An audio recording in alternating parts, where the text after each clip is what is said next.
Good evening. It's April 19th of 2016. We're here for our second regularly scheduled April Brattleboro Selectboard meeting.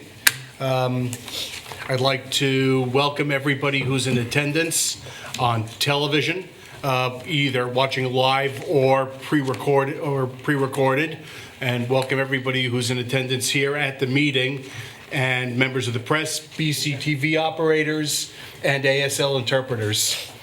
I think I'll wait a minute so that our ASL camera can get adjusted.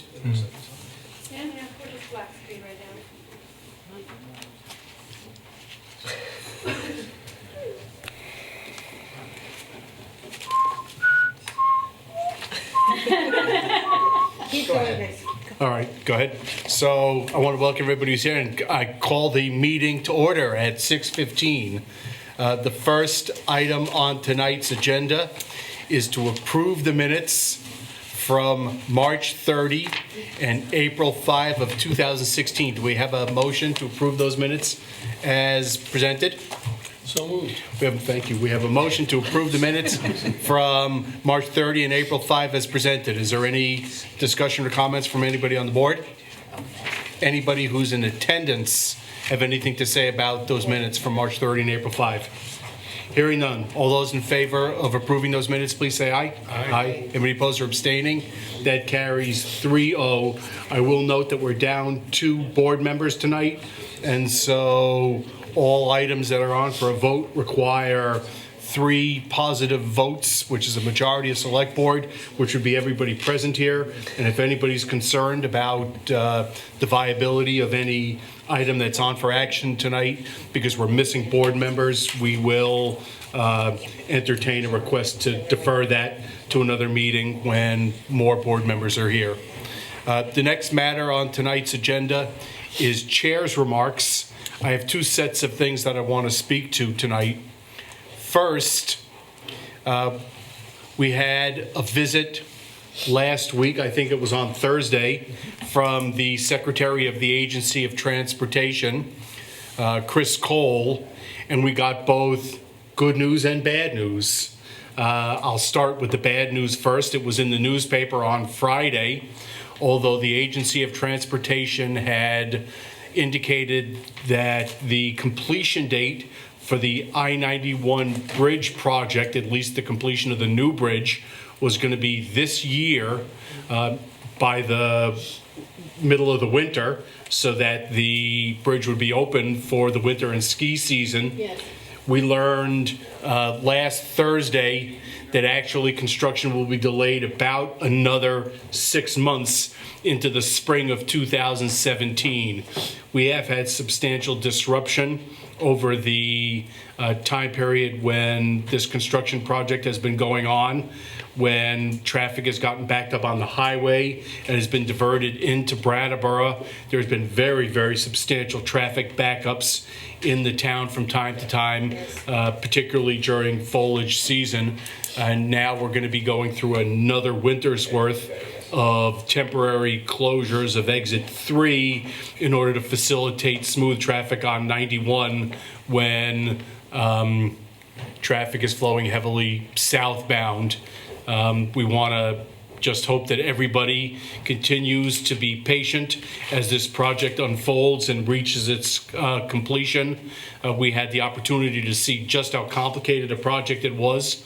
A number of us had a tour up on the bridge deck and underneath the bridge deck at this construction site on Thursday, and it's really quite remarkable the work that's being done there, but it's going to take longer than we expected. The good news, on the other hand, is that the state has recognized both the negative impact on the community and recognized us for being a good partner through this construction project by awarding us a grant of $200,000 for road work. We want to thank the Secretary of the Agency of Transportation, Chris Cole, for his advocacy getting us that grant money. And we also want to thank the governor for his efforts in getting that grant money here to Brattleboro. We have had negative impact on the town's roads besides traffic. There's more wear and tear on our roads because of the closures of I-91 and because of the construction equipment that's been going through town, and particularly on Upper Dummerston Road. And so preliminarily, the plan is to put a shim coat on Western Avenue from the highway to Chestnut Hill, and also to pave Upper Dummerston Road, I believe from the Route 30 intersection all the way to the Dummerston Town line. And so we hope that by adding those coats of tar asphalt on top of those existing surfaces in the travel lanes, that will be able to extend the useful lives of those pieces of road for a substantial period of time, and that money will therefore be put to good use. So, bad news, we're going to be experiencing the I-91 construction work for another 6 months, but we've got a grant to help offset some of the negative impact to the community in terms of damage to our roads. I would also note on a different topic that I think it was 2 weeks ago tomorrow, I opened up the Brattleboro Reformer to see that the Wyndham Solid Waste Management District was taking some sort of different position than previously had been taken about the types of materials that they want to accept for recycling. And the particulars of that were in the Reformer 2 weeks ago. And I want to note a number of things about that, because the integrity of the town's solid waste management system is very important. We've been working to transition through a pay-as-you-throw system and making a transition to every other week trash pickup, although we're going to continue with weekly recycling and composting. I would note that it is unfortunate, but the Solid Waste Management District did not consult with the town's administration about the changes that they were thinking about. And the first notice that the town's administration got, the first notice that I got of any change in the way Wyndham Solid Waste Management District would do business, was in the newspaper on Wednesday morning. But I would note that there has been no change in the town of Brattleboro's solid waste management program. And that means that recycling is going to continue to be picked up just as it was before. And I want to make sure that everybody who's a resident in town is disposing of trash knows and understands that we have a program in place and a program manual that talks about recycling, composting, and trash disposal. And there's been no change to the town's policies and procedures relating to trash pickup and recycling pickup and composting pickup. Next item on the agenda is town manager's comments. I don't have anything from off the agenda this evening. Thank you. The next item on the agenda is select board comments and committee reports. Anybody? Nothing. Dave? Yeah, I do. I just looked out and noticed that we are honored to have Steve Rice in our audience, and he gets embarrassed plenty of times, but I don't get a chance to do it very often. So just want to recognize the work he's done in the town and the amazing team that he's put together in vocal and instrumental music at the high school, and the quality of their programs and the awards, and the work that he did to facilitate the performance by the Wyndham Orchestra and choruses from 3 of our local high schools, not just us, not just Brattleboro, the whole county. And Steve is the linchpin of that program. He's got terrific support from his team and colleagues and from the school district. But he's the man. So thanks for all you do. Anything else from anybody on the board? Thank you, Steve. The next item on the agenda is public participation. If there's anybody in attendance who wants to speak to something that's not on the agenda, this would be a good time. Is there anybody? Seeing none, the first business item on the agenda is under unfinished business, a number of updates and action items about the police fire facilities project, and I'll turn it over to town manager to walk us through the business we're going to be tending to about police fire. Thank you, Mr. Chairman. I will give the overview and make a few recommendations to you, and then if you have questions, you can direct those not just to me, but I'd like to note that Steve Horton is here with us this evening. One of the items for action tonight is Steve's contract to continue to be our owner's project manager going forward with the police fire project. He has been, so we have his own proposal for his services, but he's also been very helpful to me in reviewing the proposals that we've received for architectural services and construction management services as well. So if you want to take a deeper dive into this material, then I'm able to respond to. Steve certainly can step up and participate. I would say that by way of overview, there are some overall costs in the total cost of professional services for the project. When all is said and done, will be higher than our normal for a project of this type, only because we had all of that work that went on back in 2013, 2014, and then the project had to stop. And so because we are resuming the project and there are already sunk costs of approximately $600,000, that's going to have an impact at the end of the day on the total amount of professional services fees that we pay for this project. But on a going forward basis, if you compare the amount of fees that are in the proposals this evening to the construction cost for the work that is to be done ahead of us, they are appropriate fees and in line with what would be expected as a proportion of the total overall cost of the project. And I can provide additional detail on that if you'd like. But to speak specifically to each of the three, Steve Horton's contract for all of his remaining services through the remainder of the design phase and the construction phase of the three projects is proposed to be a not to exceed amount of $105,000. Would be paid for actual an hourly rate of $100 an hour for the actual services provided, with an expectation that we won't exceed 105. If we got anywhere near that as the project went along, we'd certainly be back to visit with you about it, but we believe that that'll be sufficient for the remaining work. I can say that Steve has been not only essential on this project and all the work we've done in the past year to develop and then sort through the alternatives for what would be the best way to move forward, but in addition has brought his expertise to the life safety issues here in this building, to the issues down at the transportation center with the stairway and other structural issues there, and is currently working for the library on the improvements there. So Steve has been a real asset to us as someone who brings expertise beyond our town staff expertise to these kinds of projects and does it at a very reasonable rate and as a real teammate. So I would recommend when we get done, we can do one at a time, or I can go through all three, whichever you prefer. Please, all three. Okay.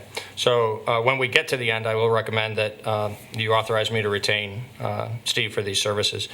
Ray Giolito has given us a proposal for a total overall cost of $507,800 for the design of the police station project, the redesign of the central fire station project, and the finishing touches on the pre-construction work at West Brattleboro, and then also the construction phase observation administration services that the architect provides. So an all-in fee of $507,800. One thing I meant to say about Steve Horton's fee is that the $105,000 that he's proposing, not to exceed, is exactly the amount that we published in all of the materials that we reviewed during the decision making here at the board, and also with town meeting and everything that went out to the community in our estimates for the project. The $507,800 for NCA, Ray's firm is the Northeast Collaborative Architects, is $26,300 higher than the estimate that was in those materials that we reviewed previously. That caught my eye, and Steve and I reviewed that, and the explanation there is not that the scope of the work has increased, but that back in the summer, unfortunately, there was a mathematical error in converting the estimated hours to the estimated fee. So the estimated hours have remained the same, but we should have quoted in the prior estimates, $26,000 higher than we did. This 507,800 is accurate, and we believe it's reasonable given the magnitude of the work that is still to be done. And DEW Construction Company has provided a proposal with two different elements to it. The pre-construction phase work that they would do in developing the police department project up at the 62 Black Mountain Road and in the revision at Central Fire would be at a cost of $15,300 lump sum, in addition to whatever input they may have in the finishing touches work that's going to be very minor design level work at West Brattleboro. And then separate and apart from that, they've proposed a fixed fee of $220,000 to manage the construction project. So they take on some substantial risk in that, in a construction manager approach as opposed to a low bid general contractor, and they get paid a $220,000 fee that is in recognition of the management responsibility, project management responsibility, and risk that they assume in that style of contract.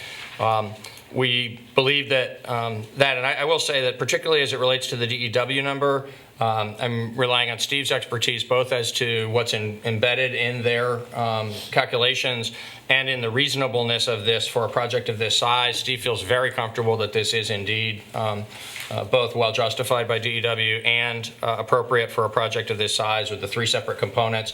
I will say that for a point of comparison, it is $40,000 lower than the, $20,000 lower than the $240,000 fee that had been proposed and approved by the town, proposed by DEW and approved by the town, tentatively approved at that time for the prior work. That phase, of course, never moved forward, and that was not officially awarded, but the working number had been accepted at 240. So, that provides a measure of reasonable comparison there as well. For all those reasons, we won't be taking action tonight to actually, we won't have anything further on the construction phase other than the fixed fee for them to manage the project. All of that will come later when we've got a schedule and some greater details put together as to the actual construction phase work for each of the three separate pieces. But for tonight, what would be before you for action would be awarding or authorizing me to retain Steve Horton for the owner's project manager services in an amount not to exceed $105,000, to authorizing me to retain Northeast Collaborative Architects to provide the architectural services, both design and construction observation, in an amount not to exceed $507,800, and to authorize me to retain DEW Construction Corp. For $15,300 worth of pre-construction services and a $220,000 fixed fee as the construction manager for the construction phase. Any questions from anybody on the board? That side? This side? Please. These are all, subject to the town attorney's approval of the contract. Thank you very much. I should have said that. Yes, the town attorney has been provided these contracts, but very late in the preparations for these meetings, for this meeting. And so I asked for your action on this tonight, subject to his approval. We'll work those final details out with Bob and with the three parties if you do approve this. And help if I get into a whatever, should be an executive session instead. Okay. I'll talk slowly. So. But thinking about the sewage treatment plant, there were some change orders and some other issues that came along, and there was the engineers thought it was the contractor and the contract, and you wind up having to make a deal. And other things have happened more recently that are similarly, it doesn't seem like a gray area to us. Right. But it turns out that it's a gray area, and there's litigation that has to take place. And so my question is, have we learned from those significantly enough that there are, in these contracts, there are there's more clarity about who's responsible. And typically, I would guess the construction manager. If they put in, if the roof goes on the new fire station and the firemen all move in and the fire, everybody's in there and everything's working just fine, and we get a heavy rainstorm and there's water running down into the electrical cable runs. Right. Who do you talk to?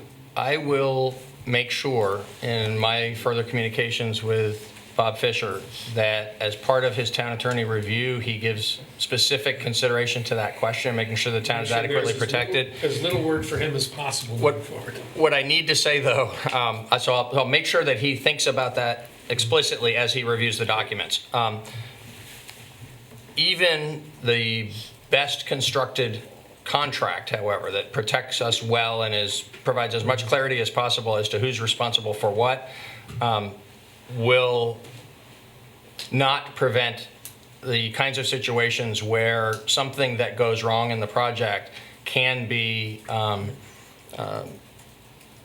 sufficiently complicated that it's not clear to all parties that it's this person's responsibility and not that person's responsibility. And so part of it is writing a good contract on the front end, and we will make sure that we look specifically at that question.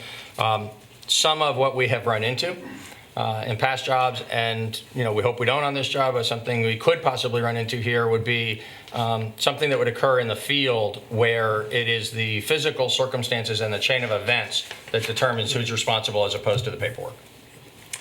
Great. Hope for the best. Thanks. The contracts will be available if any board member wants to read them before they're executed? Yes, but if you want to read them before they're, in other words, if you were to act tonight and approve that we engage this team subject to the town attorney's approval, there wouldn't be a basis for bringing that back 2 weeks from tonight if you saw the agreement and had some concern about it. So you individually can certainly have a look at them. You can express any concern you might have to me. If you want to have select board level review and approval of the contract documents, then you should postpone this for 2 weeks. Well, that's why you and Bob are here. No, Dave can read them if you want. I'd like to have copies so I can read them, and Sure. I'd like to make sure everybody knows that they're available. They are indeed. In case somebody wants to read them, and if there are any questions or comments that any board members have, you'll make sure to let us know when they're going to be finalized Sure. and when they're going to be executed so that we can give our comments in time. Yes. But this level of approval, I think is appropriate. I just want to have the contracts available so I can look. Happy to do that. Do we need a motion or just? Yes, please. basically- Do you have Well, I just want to ask a question. any other questions? Yeah. Well, this is totally sort of it's related but unrelated. And forgive me if we talked about this last meeting. When are we going to have like a schedule of when everything's going to happen? Sure. Did I miss that or did we? You didn't miss that. The second part of the item, which is actually the first part on the agenda, but we're doing the substantive business first. Under general update, in the memorandum, I've identified the schedule for getting back together with the committee. Right. So it's our intent, if you approve these engagements tonight, then notwithstanding the fact that the documentation is still pending, we're actually have a meeting scheduled for tomorrow afternoon to get together with the team and start developing that timeline and the who's going to be doing what when in order to move this forward expeditiously. The next step after that is a week later on the 27th, where we have the first meeting of the reconstituted or reconvened police fire building committee. And my expectation is that if not coming out of that first meeting, then coming out of the committee's next meeting, we'll be in a position to come to you and be relatively specific about the schedule moving forward, especially for the early part of it where we've got the finishing of the design work and the commencement of the construction out in West Brattleboro.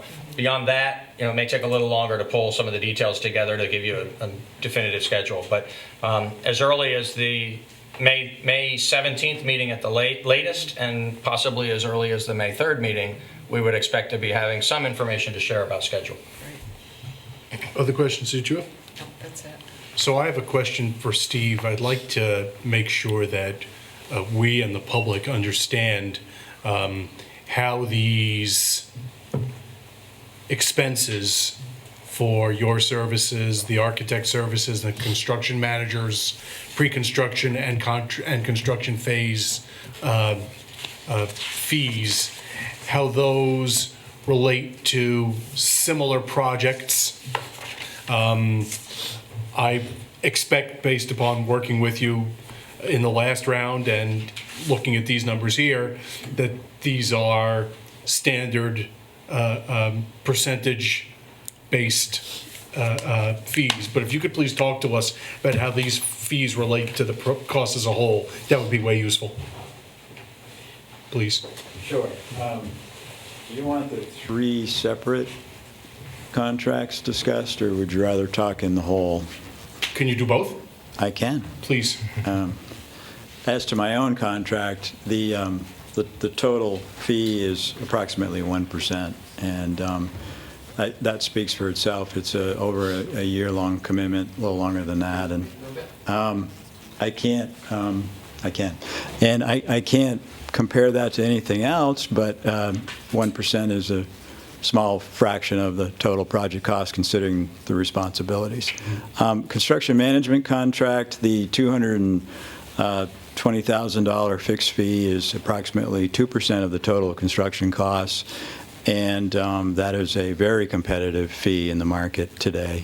The reason why we're so fortunate to have that offer from DEW is because of the scale of the project and the fact that there are 3 projects in the vicinity of each other. So as far as the Do you mind if I interrupt? Oh, please. Can you explain why does the scale of the project, or what is it about the scale of the project, and what is it about having 3 projects together that makes this fee competitive? The larger the project, the smaller the fee percentage. In other words, if we had a $100,000 project, construction project, and it took someone 100 hours to manage that project, and the other overhead factors, that you might be looking at, say, a 10% construction management fee. But when you apply that same theory to a close to $9+ million construction budget, that same size project may take more hours, but it takes proportionally less hours to manage it than it would proportional to a $100,000 project. Does that make sense? Thank you. So the larger the project, if it was a $100 million project, the fee might be 1%, but it's still $1 million, and you're employing almost equally the same amount of people you might for a $9 million project. And that's why it's proportional. All set. Move on to the architect for a second. The architect's fees are a little bit more complicated than the other, my fee and the construction management fee, in that we embarked on a design for the 3 projects, including police here at the Municipal Center. We have decided to move from the Municipal Center to the Reformer Building. We, unfortunately, were not able to salvage some of that work or fee costs by doing that, but I would say that we are able to salvage the fees that were spent on relating the departments with each other. Not all has been lost. Moving forward with the architect fees, it's kind of like describing statistics. There's many ways to answer that question. So there are several ways to describe it. The $507,000 is a bit over 5% fee to finish the project. If that's how I look at it. Peter has a way of looking at it, and I want to try to describe it as well. But my statistic is we're a little over 5% to finish the project in design, and that includes reworking Central, starting all over at the Reformer, and just a little tiny work at West B. West B is almost done. And including construction administration, that's a very competitive condition. But if we look at it a different way, and if we take the total construction costs for the 3 projects, and we assess the architect fees in that package, then the overall fee for everything done to date is, and here again a statistic, but let me throw some things out. A normal market-driven competitive architect fee without civil engineering is like 8%. Public schools, you look for 8% or less. In Then if you add civil engineering to that, it's somewhere between 9 and 10%. And the devil is in the detail, and I'm probably telling you way too much detail, David, I apologize. But in the 8%, you have to ask the question, does that include structural engineering, mechanical, electrical and plumbing, and fire protection engineering? General answer is yes, but what about civil? No, so 1 or 2%. Now we're up to 10%. Long story short, in Peter's calculations for the fees moving forward, we have a combined total of 8.9%, and that includes some DEW fees for pre-construction and that type of thing. But here's the short answer to the long story. Yes, we're in a very competitive state, and it's well below the market rate. So, Peter. And if I might, thank you. Since we've gone to that level of detail, I want to put that last number in context because we talked a lot during the decision-making process about the costs that we incur, that an owner incurs on a project like this when delays occur, and that delays aren't free. And thank goodness we aren't having any further delay on this, and there's been a decision, we're moving forward to construct it. But I think it's important in terms of full transparency and back to Dave's comment earlier about being careful with this contract, a lesson learned in terms of future planning and decision making. The all-in total number for all the professional fees, both back 2 years ago and now in the going forward numbers, if you approve these engagements tonight, that added on to what's already out of pocket, will total at the end of the job to just shy of $1.3 million. And that's actually about 14% of the current construction cost. But that's not really a fair comparison because that includes a significant body of work, hundreds of thousands of dollars spent on the work done 2 years ago. On the other hand, you can't throw out all of the sunk costs and say, well, they're not relevant anymore, because some of those are very relevant, especially at Central Fire and West Fire, less so for the police department. And so the calculations that lead us down to the 8.9% number that Steve just spoke to is if you take from that, it's actually 1.265, $1,265,000. Take from that the professional services, just the isolated cost of all of the developmental work that was done, the planning and the design work for the police department here in this building. That's about $265,000, and you get down to $999,000 and change. And then if you deduct from that the additional fees that we'll be incurring now in order to modify the design for the fire station because of the removal of the top floor and the reallocation of space within the building, there's a substantial amount of work, almost $200,000 worth of redesign work that needs to happen in order for that to be a constructible project. We knew that. That was all disclosed in the course of the decision making, that there would be some substantial additional design work required. But if you back those numbers out, because of the fact that they're simply redoing work that was already in the other numbers, that's where we get down to an estimated going forward cost of $806,000, which equates to 8.9% of the $9,091,000 construction cost going forward. So that's what gives us our global overall project level of comfort that these fees are in the reasonable range. But we got there through the building block process of looking at each of the three separate components and the reasonableness of those. I don't want to stretch this out too far, but why are you working with the $9 million figure instead of the 13 that we actually are going to expend? Because in that 13, all of these professional fees were in that 13, and the acquisition of property, and the contingencies in case we encounter unexpected things in the construction, and the outfitting of the buildings with furniture and other equipment. And so in order to just price the professional fees against, in terms of this percentage comparison, in order to look at the professional fees just against the actual bricks and mortar construction cost, we calculated the estimate of the bricks and mortar construction cost, which is just shy of $9.1 million. Which is the right way to do it. And one last thing there, because we have been that precise now, we actually have a comparison that we hadn't had before when we were out in the community with all the literature about this.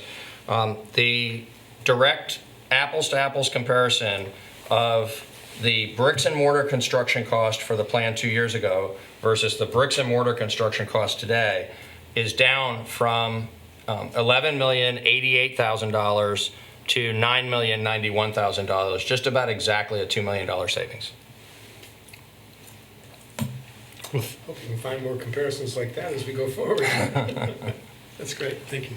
And yeah, I want to thank both of you for that level of detail. It's clear to me that due diligence in reviewing this and reviewing it in a public forum so that the public has full opportunity to hear these numbers, whether they're specifically in attendance or looking at minutes or watching us on television live or recorded or listening in the press or reading in the press.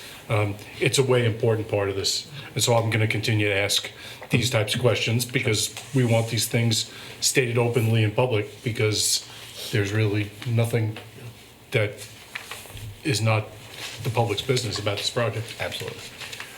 Anybody else on the board have any other questions about these proposals to move forward with these three professionals? Is there anybody who's in attendance who has questions or comments beyond what we've already said about these requests to authorize the town manager to retain these professionals?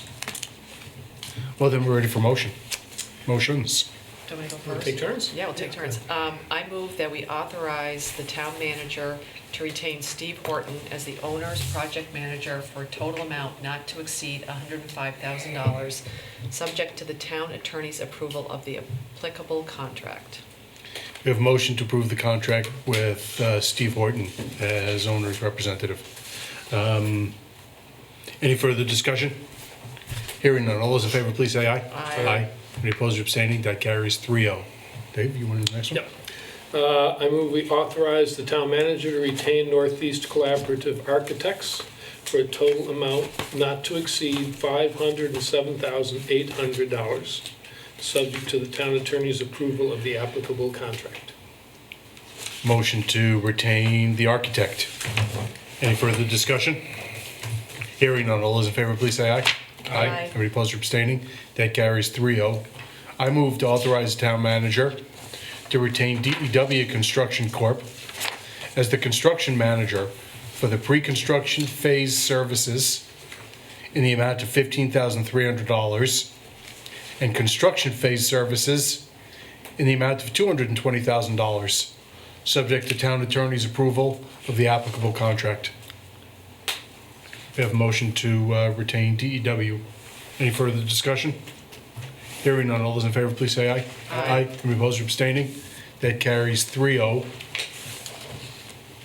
I guess the other question is whether there's any further update beyond what you said in responding to Kate's inquiry about scheduling. That would have been the further update at this point in the meeting. Okay.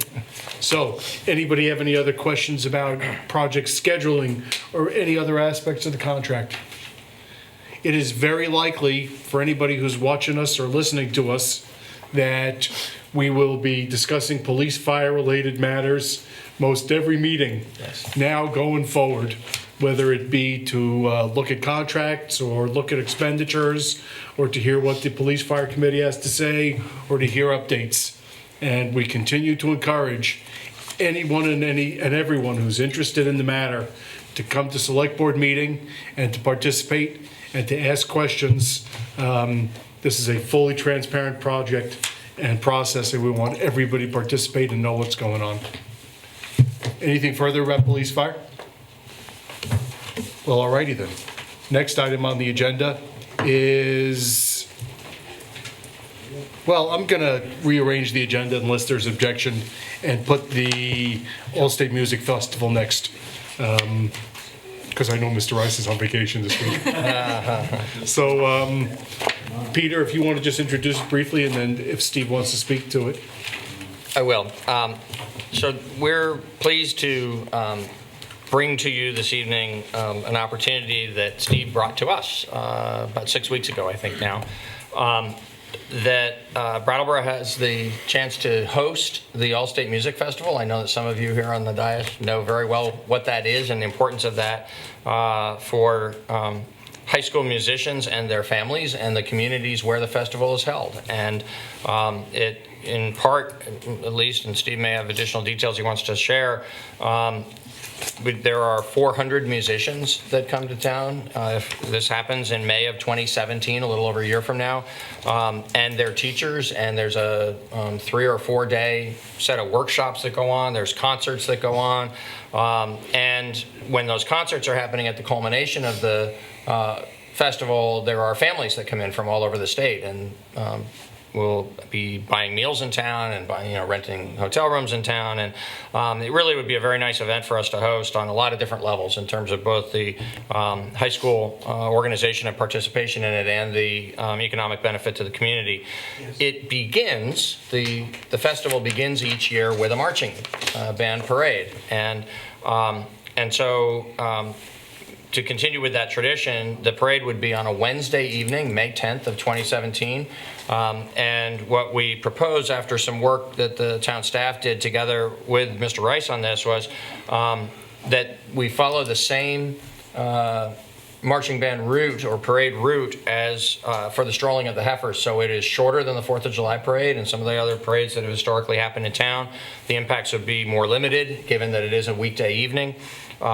There's plenty of room to stage for this down on the flat street at Elm Street, and then have the parade march up Main Street to the Common. The Common is also a good place for the bands to then disperse because there are buses that will come and pick them up one at a time. They can stage up in the north part of town and come down at, be in radio communication and come just at the appropriate time to stop quickly in front of the Common on Park Place, pick up the band they're there to pick up, and keep moving.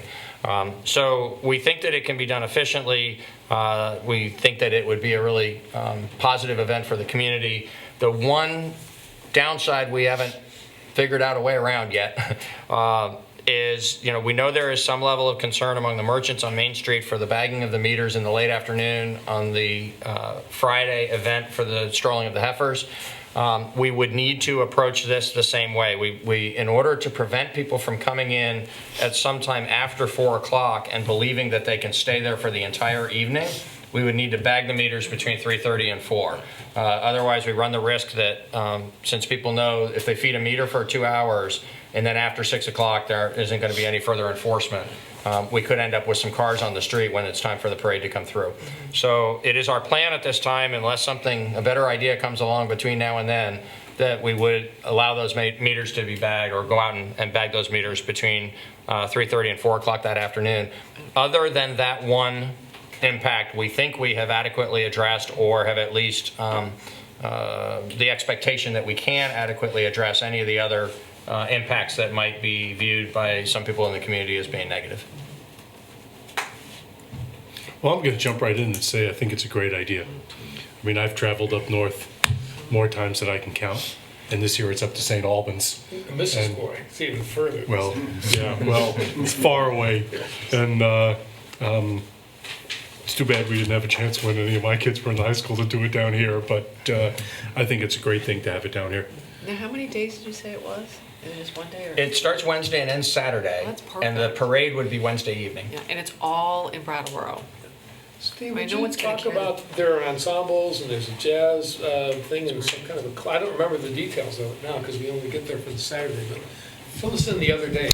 Sure. So on Wednesday of the festival, the students who are in the jazz band, which is only about 20 students, and their teachers come in because they need to begin rehearsing earlier. So they rehearse Wednesday afternoon. And then that evening, marching bands from whoever around the state, whoever wants to come, whoever can come, assemble for a parade. So the 400 students that were mentioned, that's the number of students who are actually in the honors ensembles, a jazz band, a concert band, an orchestra, and a chorus. That doesn't include the number of students that would be coming up to march in parades, and that varies from year to year. But if you figure 20 to 25 bands, each with maybe 40 to 50 students in them, then that's what we're talking about in addition. Some of that is overlap. Some of the students who are in the festival will also be marching with their bands. That's actually the reason that the parade was put on Wednesday evening, is so that those students who are in the festival can sort of get the kind of tiring aspect of marching in the parade. They can get that behind them before they then go to rehearse and perform with the all-state orchestra or band or jazz band. Then on Thursday morning, all of the students who weren't a part of the parade come into town and begin rehearsing with the band, orchestra, and chorus. And on Thursday evening, there would be a performance of winners of the Vermont All-State Scholarship Competition in our auditorium. And then on Friday evening, there would be the performance of the All-State Jazz Band as well as the Jazz Scholarship winners. And on Saturday, there will be two different concerts, one featuring the band and the orchestra, and then another for the chorus. And the reason that we have to have two concerts is because our performance venue, which is the gym, doesn't have enough seating capacity to hold the students and audience that are needed for that to be one concert. So on Saturday, it's all over and done with in the early evening, 5, 6 o'clock in the evening. Do the kids who come in, do they stay with other kids? They stay in host family homes, and that's probably the biggest part of the job of hosting the All-State Festival from our perspective at the high school, is finding suitable places for. We'll have to host the vast majority of students that come down. That's a difference between hosting this festival, say, in Chittenden County versus hosting it here, that we really have to house virtually all of the students that come in, with the exception of our own students. Now, do the parents and other adults stay in hotels? That's right. So we might expect 80 to 100 music teachers to be coming in, and they would all need hotel accommodations, and we'll be eating at restaurants. And then, of course, for the concerts, the parents of the students who are performing. For the parade, some of the parents of the students who are performing will be coming in. As I was hearing about the necessity of hooding the parking meters, certainly business owners can anticipate an influx of business, and I don't know if they want to remain open that evening, but there would be an influx of business coming in, both people from our community and from outside of the community coming in to watch the parade downtown. So there'll be more people there than would typically be there on a Wednesday night. Peter? One other point I'd like to make, Steve's unlikely to make it for himself, is just how accommodating both Steve personally and interacting directly with us and the organizers, whoever it is that he's dealing with on the far end of this in the state associations. We had quite a number of concerns when it first came to us. We knew that it would be a positive, good feeling kind of an event to have here in town, and would have some positive impact economically and otherwise. But for a Wednesday evening parade on Main Street, we immediately got concerned, and Steve's been a joy to work with, and we've made some adjustments in the plan already compared to how they might normally come into a community and do it. We also found that after some further discussion, some of the things we thought might need to be adjusted really don't need to be adjusted, and it's just been a pleasure to work through that process together, to where really seriously the only remaining concern we have on any level is just that we know there will be some concern downtown about the hooding. But I think when people hear it's Wednesday, Thursday, Friday, of people who are going to actually stay in hotels for Wednesday, Thursday, Friday night, and who are going to have places to eat on Wednesday, Thursday, Friday night, this is going to be perfect. Great. Particularly Friday night when the parents join the music. Well, that's what I'm saying. And I mean, I'll get in touch with you, because on my day job, we might be able to help you provide information to these people so they'll know where to eat and Sure. Yeah, we'll be looking for that. I think it's. This is going to be, we tell people in advance, this will be great. We can get people. We'll make it great. Yeah. Well, it's a great way to showcase the community It's as well. great. And the new police fire facilities. Yes. Hopefully we won't have to use them at all.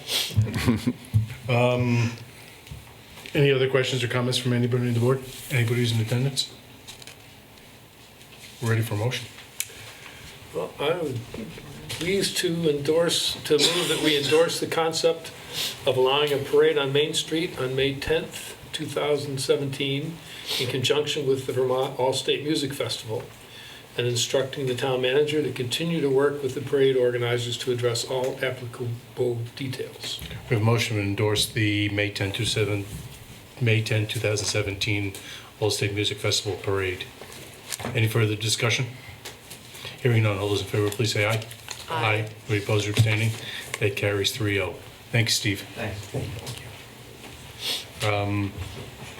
The next matters on the agenda are the monthly financial report for March and the financial management questionnaire and internal controls checklist.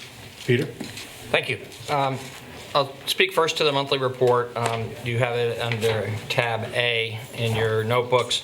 75% of the fiscal year is complete, and we have total general fund expenditures of 72.1% at this point. We offer the prorated number each month for a reason I'd like to give a little bit more explanation to. Usually we just hit the one number and the other number, and I think it's helpful to understand why we give two different numbers. The prorated number this month is 69.3%, and the 69.3% is actually a more accurate, more relevant figure in terms of relating how much we've actually spent of budgeted funds to the amount of the fiscal year that has been completed. Because as we get closer and closer to June 30th, the prorated number and the actual number are going to close. But particularly, say, in the January or February report, as opposed to now when we're approaching the end of the fiscal year, there are payments, in some cases fairly large payments, that we make either just once a year or twice a year on July 1st and January 1st, and in a few other cases quarterly, that skew these monthly reports if you look at it just in raw data. And so it's important to take those expenditures and prorate them out as if you were paying them monthly so that you can get a better picture as to how are we actually spending the funds that are available in any given fiscal year. So I just want to make clear that's why we offer you the prorated figure. We do that for each of the different funds. And so the actual comparison to the 75% of the fiscal year for this monthly report for the general fund is 69.3%. In the utilities fund, we're at 74%. The parking expenditures, 63.3%. And the prorated for the utilities fund, the figure would be 72% as compared to the 75% marker. Solid waste also has that asterisk on it because of the revenues. So our solid waste expenditures are at 71.4%, and that's a good accurate marker compared to the 75% of the fiscal year.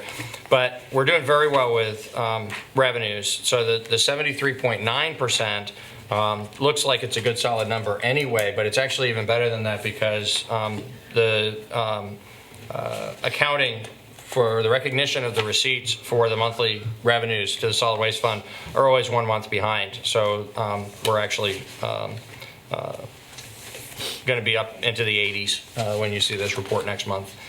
And then the loan report, as of March 31st, there were $4,138,367 of outstanding loans. 2 of the loans had payments that are overdue, and 2 others are in default, but those are fully reserved. Program income has $304,831 of available funds for grants and loans as of March 31st.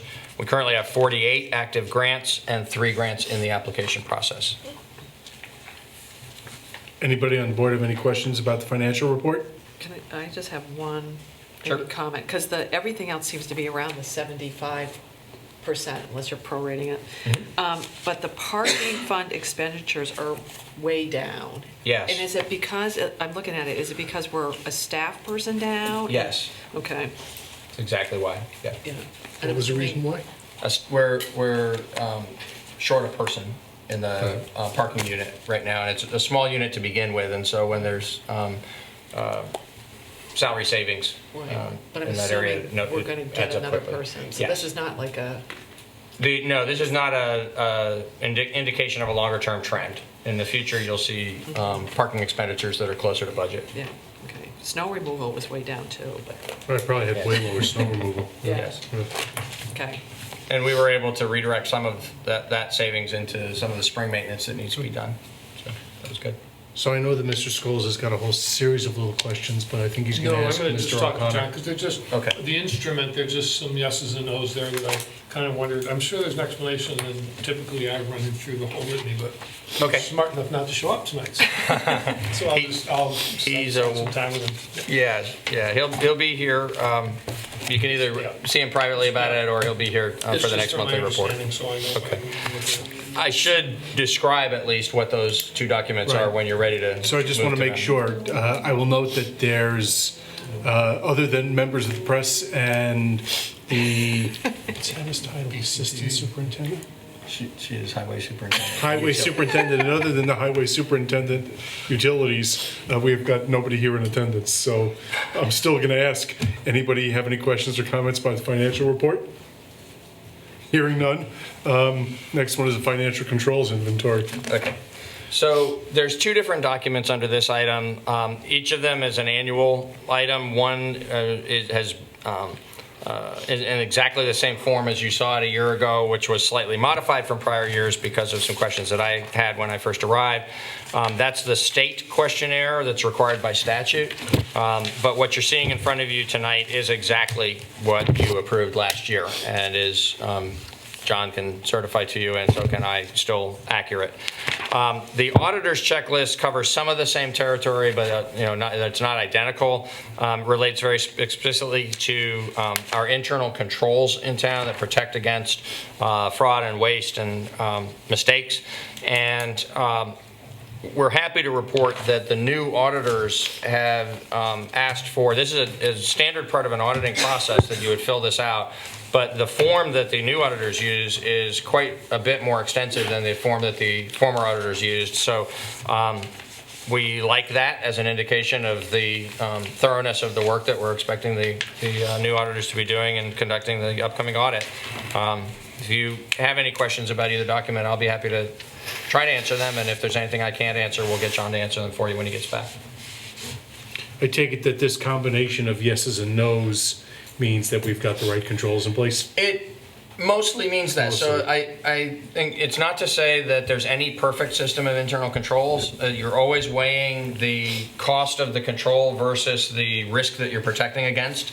And so there isn't just one set of right answers. Having said that, we have good internal controls, especially for, as an organization our size, for Vermont, we're relatively large as a municipality. And so we have an opportunity to have some checks and balances that some other communities don't have. On the other hand, for the size of our budget and the amount of business that we're conducting, we have a relatively small finance staff, and it can be hard to keep the duties sufficiently segregated to meet those internal control standards. We do that well, and so we're able to check some yes boxes here that many other municipalities are not able to check. Having said that, I wouldn't want to represent it as being a pass-fail kind of situation where we pass. But certainly not one where we fail. Certainly not one where we fail. No, I think if you should rely on the auditors themselves to render an opinion about that as they go through their process, but I think they will be satisfied, if not completely satisfied. Perhaps they'll have some good advice to offer us about how we can even tighten it a bit better, but I think they will be satisfied on first look at the degree to which we have already been very conscious of internal controls and put proper precautions in place. Looks like we're ready for a motion under Can I- B unless we have other questions. Kate, I yeah, just have one please. quick question. I'm assuming is this over the past year? Because the reason I'm asking, and Which maybe- document are you in? Oh, I'm sorry, I'm on this one that John actually The hand-checked. questionnaire. And there's this part that says, has there ever been theft or unauthorized use of town funds or equipment? And it says, yes, there's been a break-in and theft of cash. Is that like petty Yes. cash or something? It was more than petty cash, was as I it? recall, over at the Gibson Aiken Center. Oh, is that where it was? Oh, yeah, there was a robbery up there. Oh, okay. There was a string of them. Churches were getting broken into. Okay. It's, along with the opiate crisis, you wind up with more break-ins, and the town, like many businesses and many homeowners, was a victim. And I think that we learned a lesson about how we store our money, even in satellite sites. So that is true. And the other thing that's important about that note is that the fact that it was an external theft, that it was a break-in as opposed to a theft by an employee is an important factor in this reporting. Right, okay. I was just like curious what it was. Right. Any other questions? I'm sorry I didn't wait for questions before asking if we want the motion. All right, we're ready for motion, please. I move that we acknowledge the annual financial management questionnaire and approve the internal controls checklist, both as presented. We have a motion on the financial management questionnaire and internal controls checklist. Any further discussion? Hearing none, all those in favor, please say aye. Aye. Anybody opposed or abstaining? That carries 3-0. Next item on the agenda is the Vermont Community Development Program grant relating to GS Precision. Is that Patrick? Yes. Patrick. Thank you. Good evening. Tonight, we are asking the Select Board to adopt a resolution to accept and appropriate a grant from the Vermont Community Development Program in the amount of $1 million that the town will use to subgrant to the Brattleboro Development Credit Corporation in support of the expansion at GS Precision. As you can read from the memo, the town was given preliminary notification of grant award in November and spent the last couple of months working both with BDCC and the folks at GS Precision to meet the state's grant award conditions. Having met them, we were issued a grant agreement on the 11th of April. And so we are here this evening to seek your adoption of the resolution so that we can move forward with this project. In addition to that resolution, we have a sub-grant agreement in place for your consideration, and we're asking for town manager's authority to execute that grant agreement. And both of these documents, incidentally, have been reviewed and examined and approved by town council. I have one comment and one question. Yes. The comment is that it was interesting and satisfying to see the representation that we're satisfying the objective of job creation in these papers. The national objective on page 2 of this grant agreement is that it's met by creation of 31 new jobs, a little bit more than half of which, 16, will be filled and are available to low to moderate income persons. And in fact, the goal ultimately is to create up to 100 new jobs within a 5-year period. So that's an ambitious goal, and it's the reason that we're making this investment. I also just wanted to clarify again, because I just don't remember the answer with respect to this specific project. There is financial tracking that we need to do as part of management of this grant. And I just want to recall, in some of these pass-through grants, we get a specific fee. As I recall, the Housing Land Trust, we get a specific fee. I seem to recall that we don't get a specific fee for management of this grant, but can you please refresh my recollection about whether we get reimbursed for the work we do?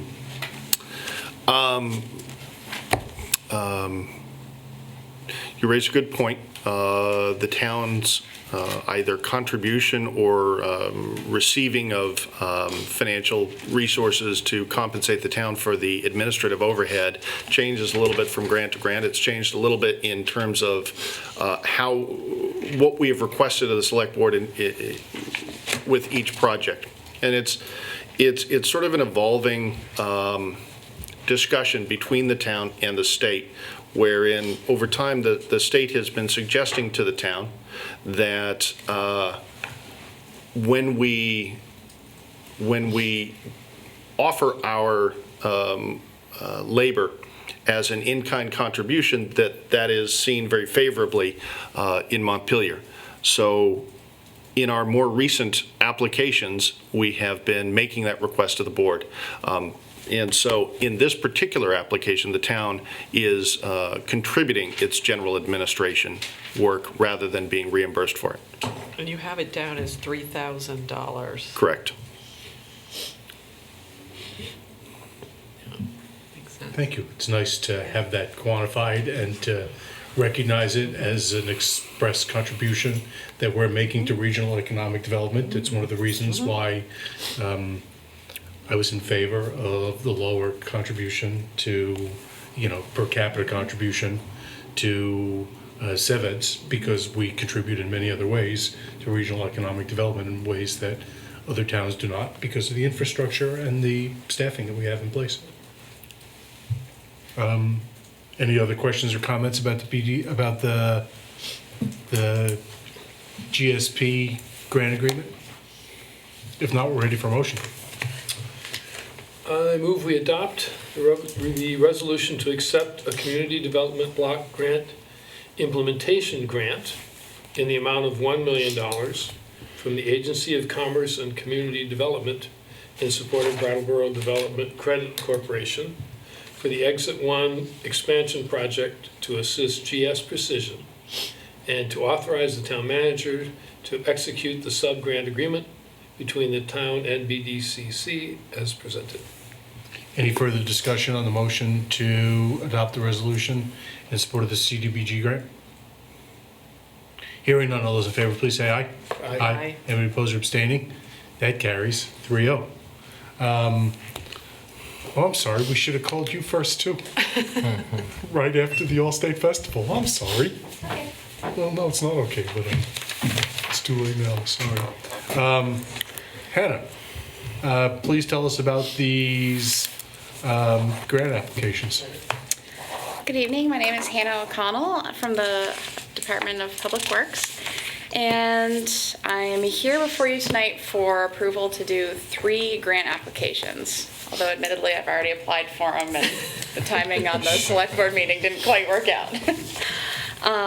So 2 of the grant applications are for the Bonnie Vale Road retaining wall replacement project. We have a retaining wall that is pretty rapidly failing at the intersection of Bonnie Vale Road and Western Avenue. It's a primary route in between Guilford and Brattleboro. There's a lot of residences and farms out there, so if we lose that, it's a pretty substantial impact to us. We do have a design in place from Bell Engineering out of Spofford, and we have money in our capital budget for this coming fiscal year. So we're going to apply for some grants through VTrans to see if we can't supplement that and be able to contract this project out completely so that we can focus our maintenance crews on doing some other maintenance projects in town. So the first grant is through the VTrans Structures Grant. That is a grant program that we've had really good luck with in the past. We built the Strand Avenue retaining wall with that project and the Washington Street retaining wall with that funding. And if we get the full amount for that, it would be $157,500 from VTrans with a 10% match of funding. We can't do in kind on that, so it'd be a total of $175,000. The total estimated project cost is $261,950. Since there's a second grant also relating to the Bonnie Vale retaining wall, why don't you talk to us about that as well, and we'll make one motion together for both.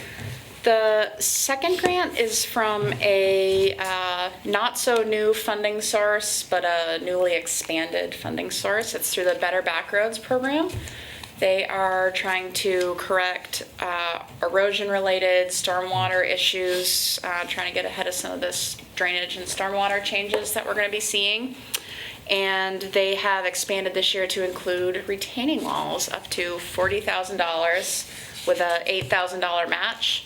that can be done in kind, so some of our administration, even if we have some of our crews working with a contractor out there, we can supplement that with our time and equipment resources. So there would be another $40,000 towards that project, and I guess that's about it. Can I ask some general questions about upcoming public works projects at this point, it being marginally germane, since you said that you're going to be able to focus on other work when we give cash contribution to the Bonneville retaining wall. I saw in the report that there appear to be two particular areas that Public Works is going to be focusing on this summer. One of them was Green Meadow, and I'm not finding it right here, but what projects there? You know what I'm referring to in the memo? Can you tell us what are those two specific projects? And then when do we anticipate getting the road paving list? We're currently developing the road. Cottage Street and Lower Green Meadow.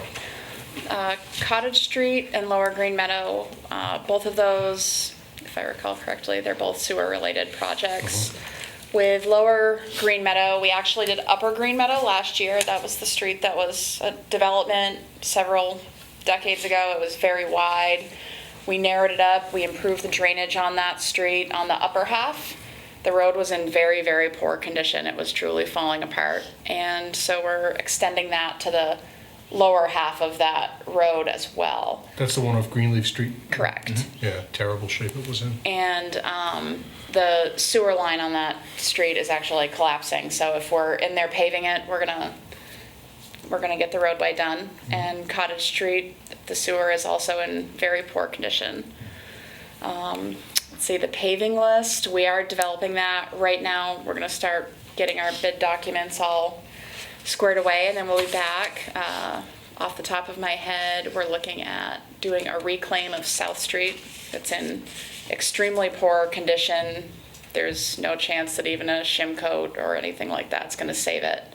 We're also going to do a reclaim of Thayer Ridge Road. That's also really falling apart.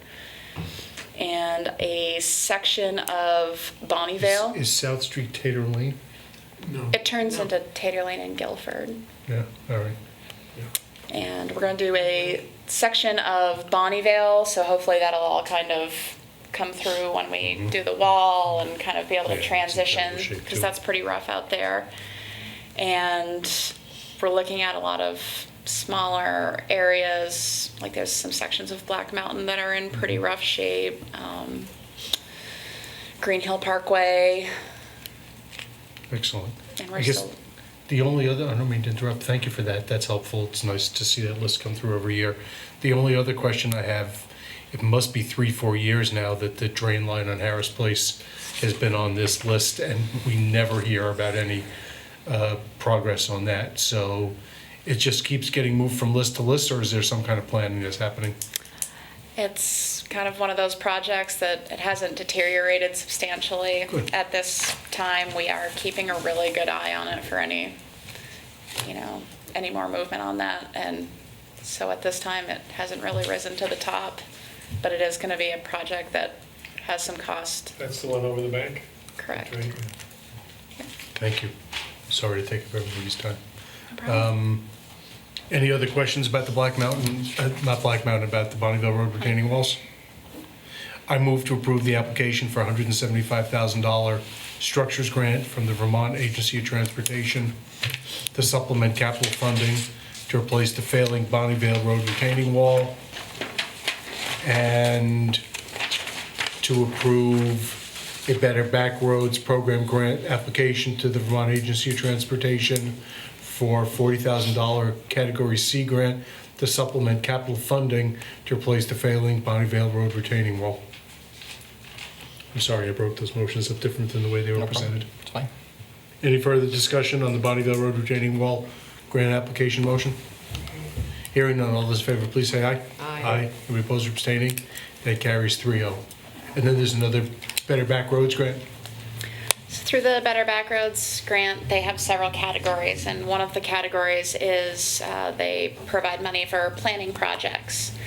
And over the winter, the Public Works Department was actually approached by a company that works with Maps Online.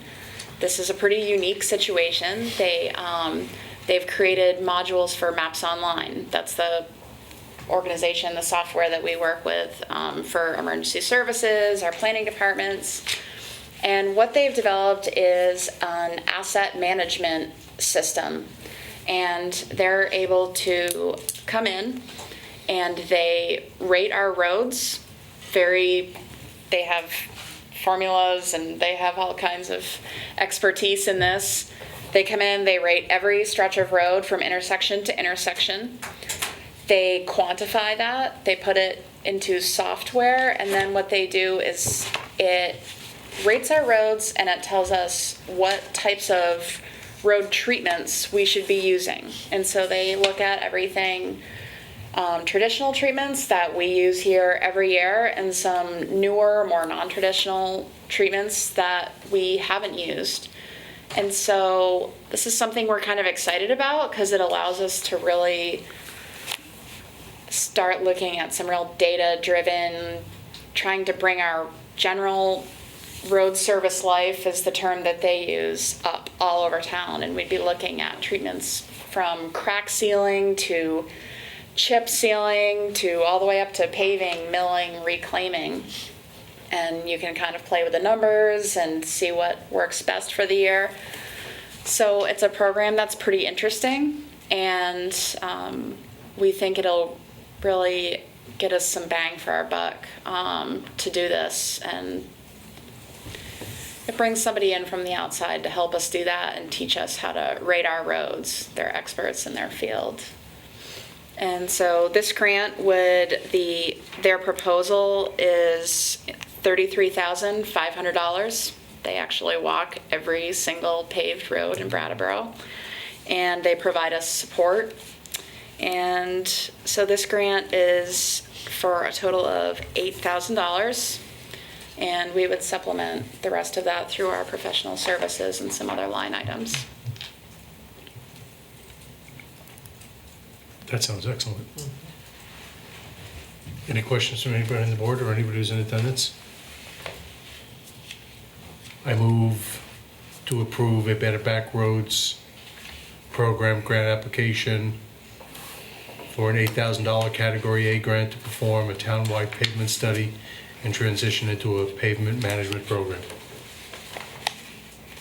Any further discussion? Hearing none, all those in favor, please say aye. Aye. Any opposed or abstaining? That carries 3-0. And you're probably also here for the road inventory. Yep, That's what it's called, right? The road the inventory? annual financial plan. Okay. This is something we go through every year with the Vermont Agency of Transportation. They look at our mileage of road broken out through the classes, and this is how they estimate our annual funding that we get from them. And I've included all of the numbers for you. This is a routine and standard exercise and something that our district staff works really closely with us to develop, and we're very lucky to have them. We don't have any more road than last year? No more? Not yet. Not yet. Any discussion or questions about the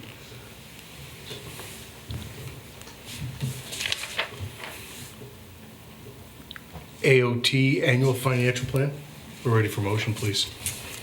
I move to endorse the FY17 Vermont Agency of Transportation Annual Financial Plan for Town Highways as presented.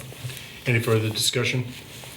Hearing none, all those in favor, please say aye. Aye. Any opposed or abstaining? That carries 3-0. Thanks, Anna. Thank you. Next matter on the agenda is the little library loan. Little library grant application. It is indeed a $240 grant. Excuse me, it's a loan courier pilot program grant that has been awarded to the town by the Vermont Department of Libraries for support services for lifelong learning by facilitating resource sharing efforts among Vermont public libraries. And we recommend your approval to accept and appropriate that grant. I expect we're ready for motion. I move to accept and appropriate an LSTA Loan Courier Pilot Program Grant in the amount of $240 from the Vermont Department of Libraries. Any further discussion or comments or questions? Hearing none, all those in favor of accepting and appropriating the LSTA Loan Courier Pilot Program Grant, please say aye. Aye. Any opposed or abstaining? That carries 3-0. And the last item on the agenda is the small and inspiring grant from the Vermont Community Foundation for the dog park. And so I'll say that in contrast to the Little Library Grant, where Little was a descriptive term, the Small and Inspiring Grant is actually the official name of this one, from the Vermont Community Foundation. And it's a great program that offers small amounts of money for good purposes. We have received them before, and we are receiving this one in the amount of $1,000 to help with the upcoming purchase and installation of fencing for the dog park to be constructed at Living Memorial Park. Did I also see that we're working with a planner with respect to the development of let me start again. In the Parks and Rec memo, did I see that we're working with some sort of planner on the dog park and skate park development? We are, yes. That's all. Okay. Glad to hear it. I'm glad you didn't take a deeper dive into the details. No, Carol could have answered for the details, but That's okay. yes, we are working with a plan. Good. Any further discussion about the small and inspiring dog park grant? We're ready for motion, please. I move we accept and appropriate a small and inspiring grant in the amount of $1,000 from the Vermont Community Foundation Anonymous Fund to support the purchase and installation of fencing for the proposed dog park at Living Memorial Park. Is there any further discussion about the small and inspiring dog park grant? Hearing none, all those in favor, please say aye. Aye. If opposed or abstaining, that carries 3-0. Is there any other business to come in front of the meeting? We're ready for motion to adjourn. So moved. A motion to adjourn. All those in favor, please say aye. Aye. Aye. If opposed or abstaining, that carries 3-0. I want to thank everybody who's been watching us on TV, whether live or recorded. I want to thank members of the press, VCTV staff, and operators, and our ASL interpreters, and everybody who's participated in the meeting. Good night.